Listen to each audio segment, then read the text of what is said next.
खुलुमबाय स्टुडियोआव दं आंखिलिकां ब्रह्म सनितपुर जिल्लानि सिङाव थानाय ढेकियाजुलि ओनसोलनि बाथासिपुर मिलन गेजेर फरायसालिनि रुफाथि मायथाइ फोरबोआ सोलिगासिनो दं।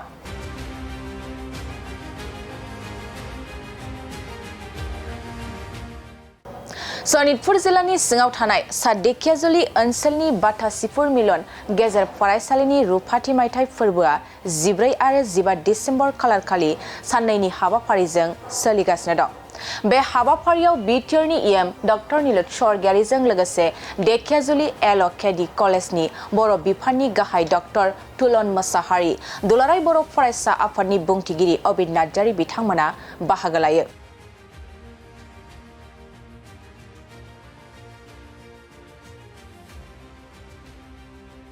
डक्टर नीलत स्वर्गियारिया बे हाबाफारिनि सावरायमेलाव बाहागो लानानै बर' बिजोंजों फरायनानै जाफुंसार जानो हायो बे आयदानि सायाव गुवारै बिबुंथि होयो।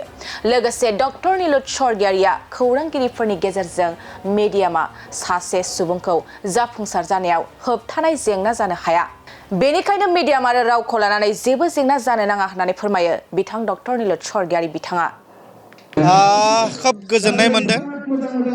नैबे गोबां गोथौ ओनसोलनि बाथासिपुर मिलन एमइ स्कुला दिनै फैयै फैयै 25 बोसोराव आगान होबाय।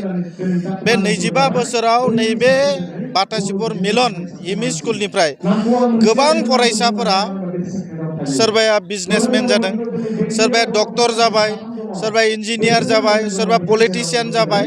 दा बेखायनो आङो नैबे ओनसोलनि रायजो राजाफोर जाय बिथांमोना गोबां गोथौ सिन्ता खालामनानै नैबे फरायसालिखौ गायसनदोंमोन, बे गायसनगिरि बिथांमोनखौ आंनि गोसो गोरबोनिफ्राय साबायखर जासियो।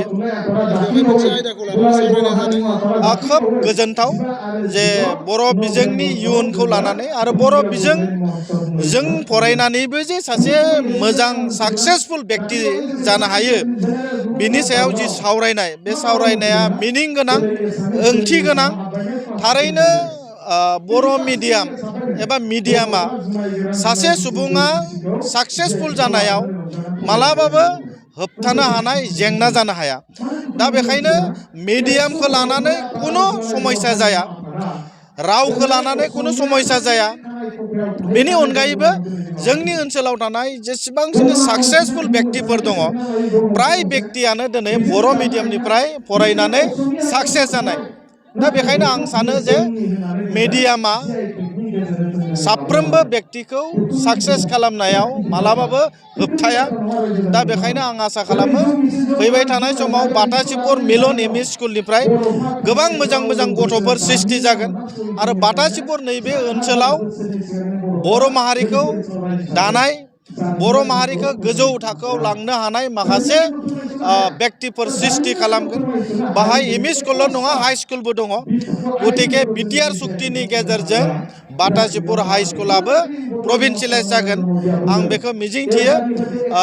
फैबाय थानाय समाव नैबे ओनसोला जिहेतु बिटिआर ओनसोलाव हाबबाय आरो बिटिआर ओनसोलाव हाबखांनायनि उनाव नैबे ओनसोलनि गासैबो फरायसालिफोरा प्रभिन्सियेलाइज जागोन, आं बेखौ मिजिंथियो। आरो जोबनायाव आं बेखौनो साबायखर होगोन, नैबे ओनसोलनि रायजो राजाफोरा गोबां खस्थ' खालामनानै नैबे एमइ स्कुलखौ 25 बोसोरसिम लाना फैनायाव गोबां मोजां मोजां गथ'फोर सृष्टि खालामदों। गुन गोनां सोलोंथाइ, सुबुं सम्पद दानायाव नैबे ओनसोलनि रायजो राजाफोरा गोबां बिहोमा होदों। आं बेनिखायनो बिथांमोनखौ साबायखर जासियो। Thank you. बयखौबो खुलुमबाय। दिनै नैबे जोंनि बाथासिपुर हालामाव थानाय बाथासिपुर मिलन बर' गेजेर फरायसालियाव 25 बोसोरनि मोनसे रंजाथाइ हाबाफारि, थामहिनबा सिलभार जुबुलि हाबाफारि सोलिगासिनो दङ। दा बेनिनो दिनै सेथि साननि हाबाफारि। बे हाबाफारियाव दिनै जागायनायनिफ्राय लानानै गायसनजेननाय समनिफ्राय लानानै दिनैनि सानसिम बे फरायसालिनिफ्राय जाफुंसार जानाय फरायसाफोरखौ लेंहरनानै मोनसे बिराद समायना रमायना हाबाफारिनि गेजेरजों मान बावदों। दा बेवहाय जोङो जोबोद गोजोननाय आरो रंजानाय फोरमायनो लुबैदों। मानोना नैबे फरायसालियाव फोरोंथाइ होनानै जोंनि फोरोंगिरि सार बिथांमोना जोंखौ साफा साफा मानसि महरै गसंथानो थाखाय गोबां बेबायदि सुबुं दोन सोरजिनानै होनो हादों। आरो बे हालामाव मोनसे जाफुंसारनायनि मोनसे सोरांनि लामा जोंनो दिन्थिनानै होनो हादों।